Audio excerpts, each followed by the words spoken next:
Këto janë 3 metoda që zhdukin herpesin në buzë brenda ditësh.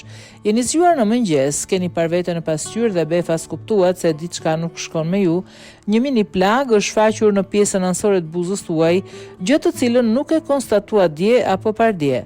Doli kaq shpejt dhe në mënyrë të befasishme. I ftohti është një nga faktorët kyç që ndikon në shfaqjen e herpesit në buzë, sidomos këtë periudhë të vitit. Për momentin 50 deri 80% e amerikanëve janë të ekspozuar ndaj këtij virusi, thot Sonja Batra, dermatologe certifikuar në New York.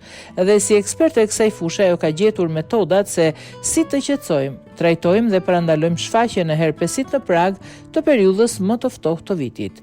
Simptomat, ato janë të ndryshme për individ të ndryshëm. Përgjithsisht, shfaqja e një inflacioni në pjesën e brendshme të gojës tek buza i ngjan gati një plagë të hapur ose një plagë e ftohtë, siç e etiketojnë ndryshe dermatologët. Ndjesia që të jep është një pickim nga shpimi i gjilpërave, kruarie djegje rreth buzëve për më shumë se 2 javë. Kaq zgjasin zakonisht simptomat e herpesit. Këto mini puçra janë zakonisht të mbushura me lëng ose gjak, por pasi shpërthejnë në sipërfaqe krijohet një plagë e thatë dhe hapur. Por si ti trajtojmë ato? Herpesi është ngjitës dhe kjo nuk ka dyshim.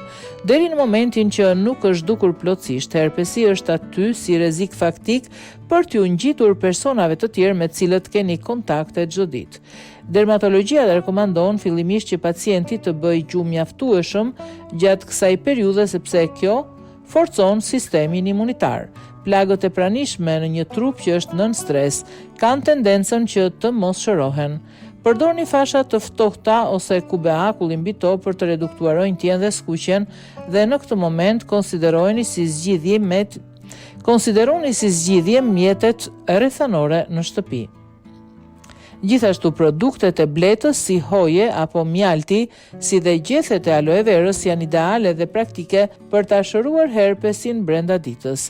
Zbatojini këto këshilla dhe do të gjeni shërim.